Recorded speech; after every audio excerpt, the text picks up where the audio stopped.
आदाब। स्वागत है आप सभी का आपकी बात में। मैं मिसबा।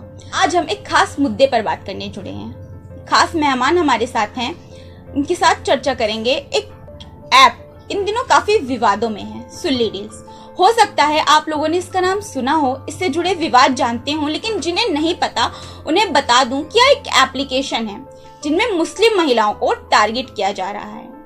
उनके सोशल मीडिया, फेसबुक, ट्विटर से उनकी फोटोज और कुछ पर्सनल इंफॉर्मेशन लेकर इस ऐप में उनकी फोटोज के साथ उनके ट्विटर अकाउंट, नाम पोस्ट किए जा रहे हैं और उनकी फोटोज के साथ उनकी नीलामी की एक रकम लिखकर डील ऑफ द डे लिखा होता है। बहुत सी महिला इसका शिकार हो चुकी हैं, मुस्लिम महिला पत्रकारों से लेकर आम मुस्लिम महिलाओं तक। तो आइए बात करते हैं इस मुद्दे पर। बहुत बहुत स्वागत है दीप्ति सिंह आपका। दीप्ति सिंह लखनऊ हाई कोर्ट में प्रैक्टिस कर रही हैं, वकील हैं। तो दीप्ति सिंह जी, आप देख रही होंगी इन दिनों सोशल मीडिया पर एक सुन्नी ऐप काफी विवादों में है। सुन्नी एक बहुत ही आपत्तिजनक शब्द है जिसे मुझे बार बार लेना पड़ेगा क्योंकि मैं आपके साथ पर चर्चा कर रही हूँ। तो सोशल मीडिया पर पहले से ही महिला उत्पीड़न का शिकार होती आ रही हैं। खास तबके या फिर कोई और भी तबका हो, उसकी ऑनलाइन बोली लगाना किस तरह देखती हैं आप इसे?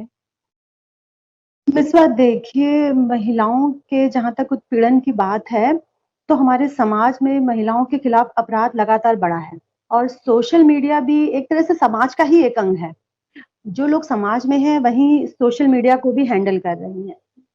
उसके साथ ही समाज का माहौल, खासकर धार्मिक मामले को लेकर जिस तरह से बदला है, उस समय इस तरह का ऐप चला के एक खास वर्ग की महिलाओं को आतंकित करना, और इसके बावजूद मैंने ये भी देखा है, अलबत्ता यहाँ पे पहले तो उन्होंने धर्म के नाम पे टारगेट किया महिलाओं को, लेकिन उसके बाद उन महिलाओं को भी टारगेट किया जो उन्हीं के धर्म की थी, लेकिन वो उनकी इन गंदी गतिविधियों का विरोध कर रही थी, तो उन्होंने उनको भी उतनी ही गंदी गालियां दी। तो ये एक माहौल है हमेशा से समाज में भी महिलाओं को पीछे हटाने के लिए, उनकी बातों को दबाने के लिए लगातार लगातार उनके चरित्र पे लांछन लगाए जाएंगे। और इस ऐप के बाद जब ये ऐप आया और खुलेआम महिलाओं की उनकी तस्वीरें ट्विटर से उठाकर, उनके पर्सनल डेटास को उठा के जिस तरह से नीचे कीमतें लिख के दिखाया गया, तो आप मुझे तो सबसे ज्यादा जान के ये हैरानी थी कि ये सोचिए कि इन लोगों को कानून का जरा भी भय नहीं है, जबकि ये बहुत मुश्किल काम नहीं है कि इनके डेटा निकाले जाए। ये लोग कौन लोग हैं जो ये चला रहे हैं? माहौल तो ये होना चाहिए था कि ये कानून से डरते और महिलाएं कानून में सुरक्षित महसूस करती, लेकिन इस माहौल को पलट दिया गया। अब जो अपराधी हैं वो खुद को सुरक्षित महसूस कर रहे हैं और महिलाएं उसी कानून के तहत खुद को सुरक्षित महसूस नहीं कर पा रही। तो इस कदम की जितनी आलोचना की जाए उतनी कम है। पुलिस और सरकार के रवैये को किस तरह से देखती हैं आप इस पर? मिसबा, देखिए, जिस सीएए में, एनआरसी में जिस तरह से महिलाओं ने आगे आके मोर्चा संभाला था, आपको शाहीन बाग याद होगा, आपको यहाँ का घंटा घर याद होगा। महिलाएं आगे आई थी, एकजुट हो गई थी, वो खड़ी हो गई थी। अब उन्होंने प्रतिरोध करना दिखा दिया। तो ये प्रतिरोध को जिस तरह से हमारे उच्च पदों पे आसीन नेताओं ने जिस तरह से महिलाओं को टारगेट करते हुए भाषा बोली थी, वो भाषा भी आपको याद होगी। तो इन अपराधियों को जो ये ऐप चला रहे हैं, ये शक्ति वहीं से मिलती है। सरकार और पुलिस पूरी तरह से नाकाम रही है इसमें तो कोई भी शक नहीं। दीप्ति जी, गेटहब नाम के एक ओपन सोर्स एप्लीकेशन पर इस ऐप को बनाया गया है। कोई भी इस ऐप पर कुछ कोडिंग के जरिए, कोडिंग के थ्रू ऐप को बना सकता है। केवल एक ईमेल आईडी और आईपी एड्रेस जो कि लगता ही है कोई भी एप्लीकेशन बनाने के लिए। तो सबसे बड़ा सवाल यहाँ है कि यह किसने बनाया, उसके पीछे उनकी क्या वजह थी, क्या उनकी मानसिकता इतनी गिर गई थी जिससे सुल्ली डील जैसे ऐप बनाया।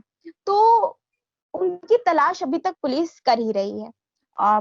ऐप 2021 में बना, 5-6 जुलाई से सुर्खियों में है, लेकिन आईटी सेल और पुलिस मिलकर अभी तक तलाश कर रही है। अभी तक ये भी नहीं पता चला कि वो ऐप किसने बनाया, कहाँ से बना। तो इससे क्या समझा जाए? पुलिस कह रही है हम कोशिशें कर रहे हैं। आप देखिए, आप भी यूपी में रहती हैं, मैं भी यूपी में रहती हूँ। इसी यूपी में चलती हुई गाड़ी पलट जाती है, पत्रकार एक दिन चिट्ठी लिखता है, अगले दिन उसकी मोटरसाइकिल फिसल जाती है, उसकी मृत्यु हो जाती है ना। साथ ही इसी यूपी में राम मंदिर भी बन रहा है और इसी यूपी में इस तरह के अपराध हो रहे हैं, पुलिस ढूंढ भी रही है। खासकर बहुत सारी यूपी की महिलाएं हैं, सामाजिक कार्यकर्ता, लेकिन उसके बावजूद पुलिस तंत्र पूरी तरह नाकाम रहा है। और इसमें शर्म आनी चाहिए हमारी यूपी की सरकार, अभी भी उत्तर प्रदेश सरकार है, ठीक है, ये सबकी सरकार है, मुख्यमंत्री सबके मुख्यमंत्री हैं, सुरक्षा का बीड़ा है। वो आए थे, नारी सम्मान नारी सुरक्षा का नारा लेके सरकार बनी थी, विश्वास किया था जनता ने। तो ये पूरी तरह से नाकामी इस पूरे तंत्र की, कि उसकी नाक के नीचे इस तरह से ऐप चल रहे हैं, महिलाओं का मान मर्दन हो रहा है और पुलिस पूरी तरह से नाकाम रही। ठीक है दीप्ति जी, उसके बाद समझाइए कि इस पर नकेल कसने के लिए क्या किया जा सकता है। कोई लड़की इसका शिकार हो तो उसे क्या करना चाहिए? कोई लड़की इसका शिकार हो, उसको सबसे पहले अपने नजदीकी थाने में इसकी एफआईआर लिखानी है। वो एफआईआर लिखाए, साइबर क्राइम के तहत एफआईआर हो सकती है, लज्जा भंग के तहत एफआईआर हो सकती है, संबंधित थाने में एफआईआर लिखाए।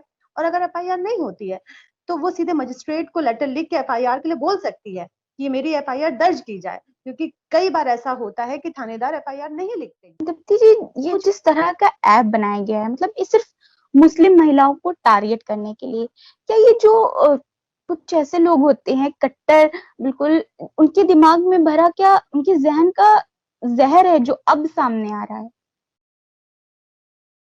देखिए मिसबा, पिछले कुछ सालों में आपने देखा होगा कि समाज में जो धार्मिक ताना बाना है वो गड़बड़ा गया है। ठीक है, एक पूरा तबका है जो लगातार टारगेट हो रहा है और बहुसंख्यक भी इसको कहीं ना कहीं स्वीकार कर रहे हैं। ठीक है, लगातार मॉनिटरिंग की जा रही है।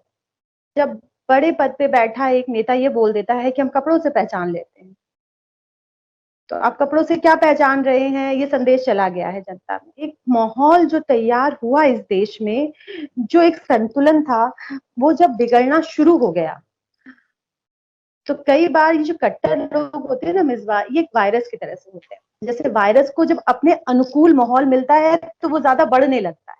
अब देखिए फ्लू एक खास मौसम में ही बढ़ेगा।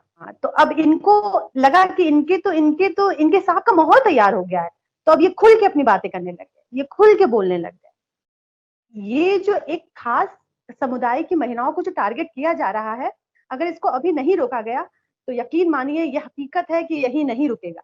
इसके बाद इनका टारगेट महिलाएं होंगी। यहाँ पे समुदाय को आप पीछे कर दीजिए, ये महिलाओं को टारगेट किया गया है। आप, मैं, मिसबा, हम सब कुछ भी होने से पहले एक महिला है। और आज जो चुप बैठे हैं, आज उनके घर तक भी पहुंच जाएगी अगर हमने इन अपराधियों को बढ़ावा दिया।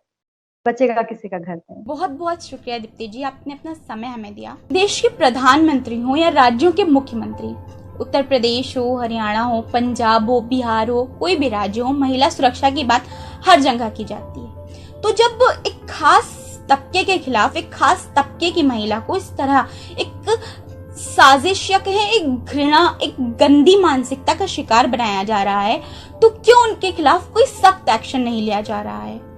एक हफ्ते से ज्यादा आ गया मामले को सुर्खियों में आए हुए, लेकिन अभी तक कोई एक्शन नहीं लिया गया। देश के प्रधानमंत्री से गुजारिश है मेरी कि इसके खिलाफ सख्त से सख्त एक्शन लिया जाए और जो भी इसके पीछे है उसको कड़ी से कड़ी सजा दी जाए। आप देख रहे थे आपकी बात, मैं मिसबा।